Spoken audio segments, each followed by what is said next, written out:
SC साहब का सवाल ये है कि गुरु से शिक्षा ले लेते हैं, गुरु हमें सारा भेद खोल के समझाता भी है,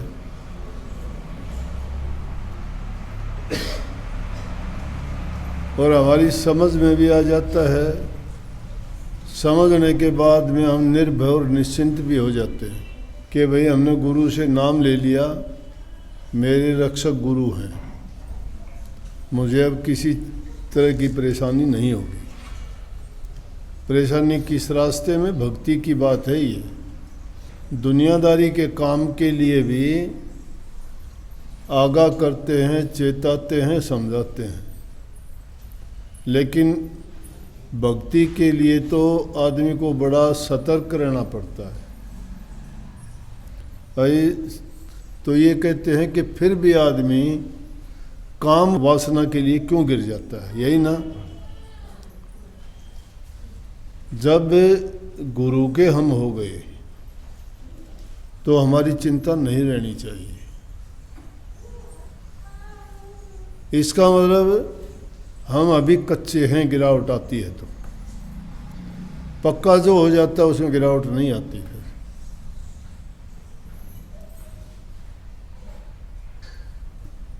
कही है कि शरणागत जब हो गया तो तुझको बंदे चिंता क्या, फिर भी तुझको चिंता व्यापे तो धोखा है शरणागत ना। शरणागत जब हो गए हम, शरणागत हो जाने का मतलब होता है शिष्य पूर्ण रूपेण हर प्रकार से तन से, मन से, धन से अपना समर्पण गुरु को कर देता है।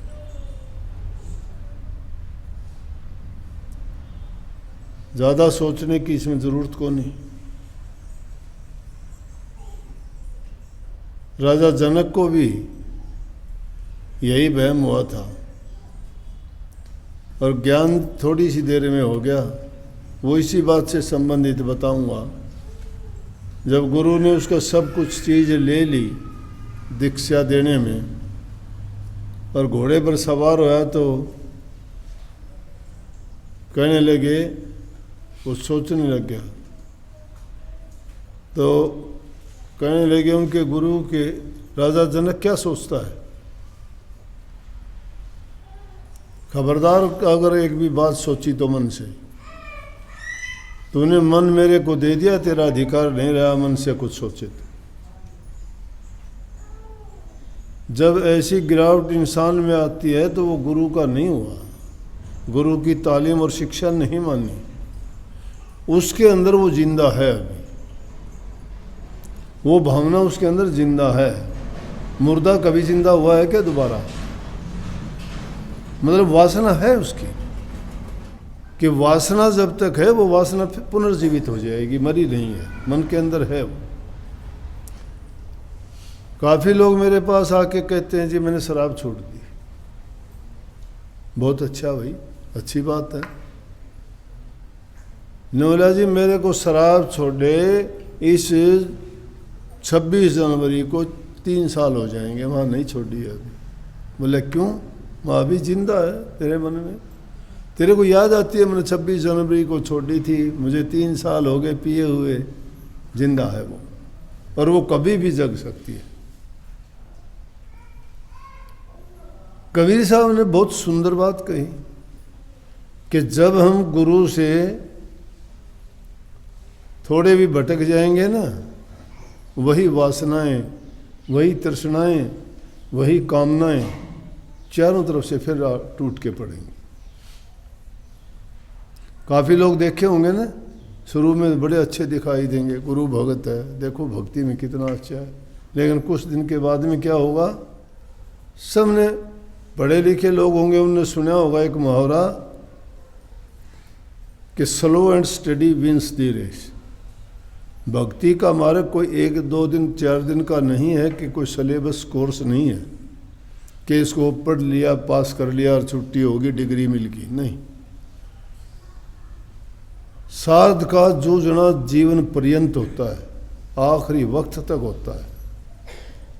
साधक को कभी भी, क्योंकि मन गाड़ियों के पीछे लिखा देखा हुआ ना, चलते हुए मैं देख लेता हूँ गाड़ियों के पीछे लिखा होता सावधानी हटी दुर्घटना घटी। वो गाड़ी के लिए क्यों लेते हो? हम तो अपने लिए लेते हैं कि हमने थोड़ी सी भी मन की लगाम ढीली कर दी, गिरा देगा 1 मिनट में। ये सारे काम मन करवाता है, मन के अधीन नहीं।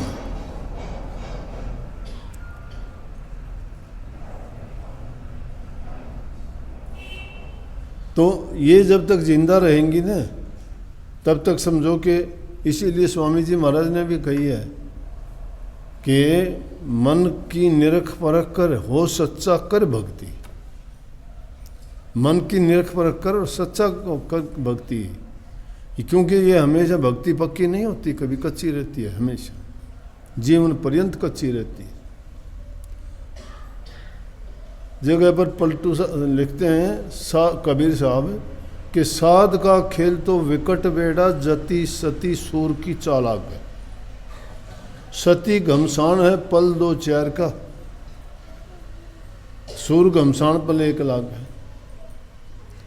साध का जूझना जीवन पर्यंत, सती अग्नि में थोड़ी देर में जल के राख हो जाएगी, सूरवीर युद्ध के मैदान में जाके न कट देगा कि काट देगा।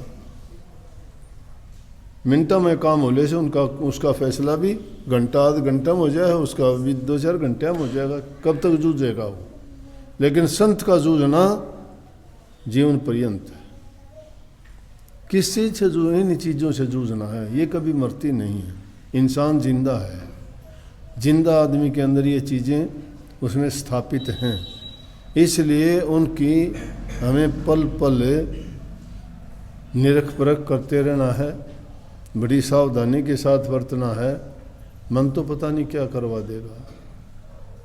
जब तक इंसान के अंदर ज्ञान है, लेकिन होता कब है?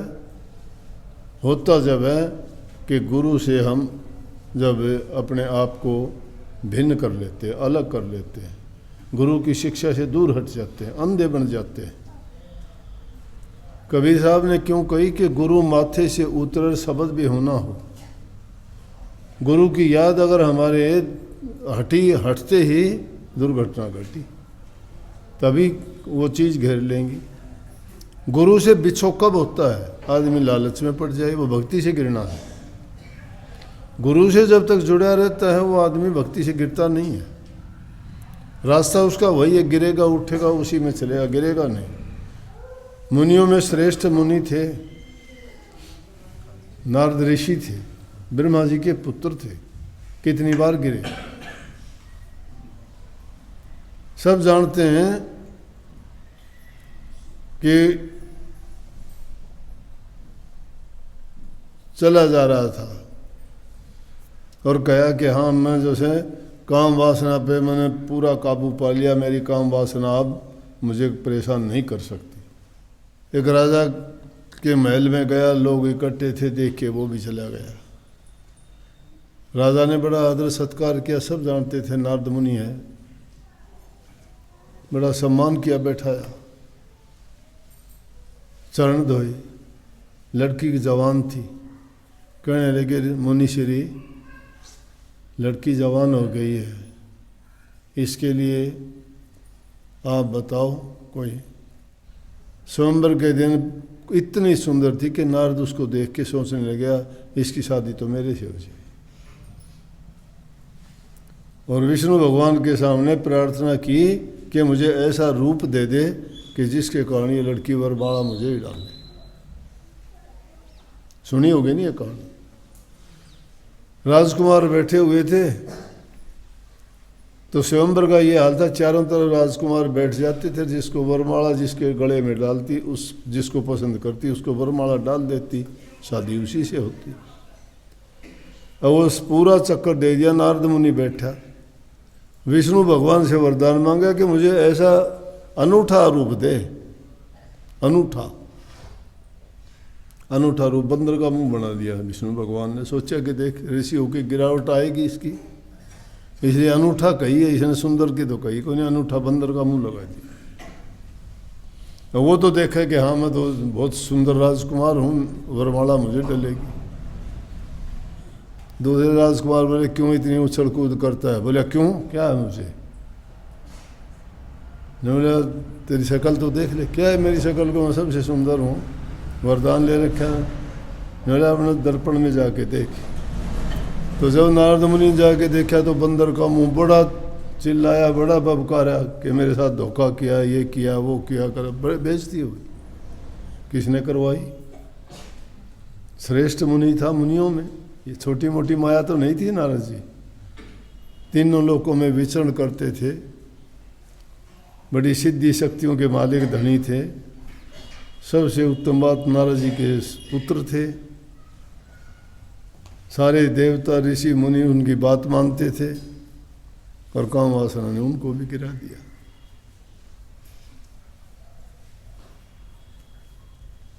इसी तरह से एक ऋषि और थे,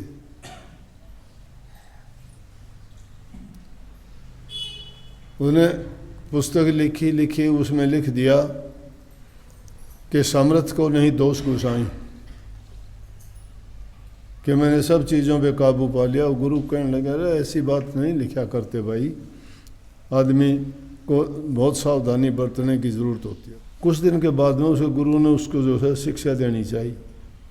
तब करता था वो जंगल में जाके, एक कुटिया थी, एक औरत का वेश बना लिया उसके गुरु ने, और औरत का वेश बना के उसके पास जाके कहने लग गया जब शाम का टाइम हुआ कि महात्मा जी मुझे रहने की जगह नहीं है, रहने की जगह तो मेरा पति था वो तो डाकुओं ने मार दिया और मैं बचा के आई हूँ, अब कहाँ जाऊँ, कैसे जाऊँ, रात का टाइम है। बोले नहीं नहीं, यहाँ कहाँ रहेगी तुम, एक कुटिया उसमें मैं रहता हूँ। बोले कि देख लो अब आप दया नहीं करोगे तो मेरा क्या हाल होगा, कैसे बीतेगी, अगर यहाँ से जाऊँगी तो मुझे वो मार देंगे, बेइज्जती करेंगे। बोले अच्छा कोई नहीं, कुटिया है इसमें सो जा। रात के टाइम में ऋषि बाहर सो गया, वो अपना अंदर से उसके बंद करके अंदर सो गई कुटिया में। सोई तो रात को लागी गाने शुरू कर दिए। माया का तो खेल अनूठा है। लुभावनी गीत गाए ऋषि ने सुने, खोपड़ी बनना गई, वो काम वासना जागृत होगी। क्यों लंजू पंजू तो था नहीं, उन्होंने रूप बनाया हुआ बड़ा सुंदर। उसकी वाणी सुन के न कहने लगा कि दरवाज़ा खोल। बोला नहीं, अकेली स्त्री हूँ, अकेले आप मेरा दरवाज़ा नहीं खोलूँगी। बोला दरवाज़ा खोल कि मुझे मिलना है, आपसे ज़रूर मिलना है। ने बोली नहीं, दरवाज़ा नहीं खोलती। तो कहते हैं उन्होंने उसकी छात पाड़ ली, कुटिया की छात पाड़ी और छात पाड़ के अंदर प्रवेश कर। जब अंदर प्रवेश किया तो गुरु बैठा मिला, बोला बोल क्या कह रहा था। तो ये बात है कि जब तक कच्चा रहता है ना, पक्का इंसान कभी नहीं। और ऋषियों ने ये शिक्षा दी। एक बार एक फकीर बैठा गांव के बाहर, एक लड़की जाती भैंस को पानी पिलाने के लिए और रोज़ाना जाके कहती, वहाँ से गुजरती हुई, महात्मा जी मेरे कटड़े की पूंछ अच्छी कि तेरी मूँछ अच्छी। अपने समाज में मूँछ इज्जत को मानते हैं। महात्मा बोला बेटी फिर बताएंगे। कुछ दिन के बाद में फिर, महात्मा जी आपने कही थी कुछ दिन के बाद बताऊंगा, इतनी बड़ी बात भी कोई नहीं, छोटी सी बात है, बताओ हमारे कटड़े की पूंछ अच्छी है कि तेरी मूँछ अच्छी है। बोला बेटी फिर बताऊंगा। करते करते दिन गुजर गए। महात्मा बुजुर्ग था, मौत का दिन नज़दीक आ गया। लड़की को पता चला कि महात्मा जी तो आज जाने वाले हैं, चौड़ा छोड़ने वाले हैं। भागी गई कि महात्मा जी मेरे सवाल का जवाब दिए बिना जाओगे दुनिया से। बोले आजा बेटी जवाब दूंगा। बोले हाँ क्या पूछती थी। बोला मैं पूछती थी कि मेरे कटड़े की पूंछ अच्छी कि तेरी मूँछ अच्छी। बोले मेरी मूँछ अच्छी। बोले ये तो उसी दिन बता देता। बोला नहीं, उस दिन कैसे बता दूँ, मेरी ज़िंदगी बाकी थी।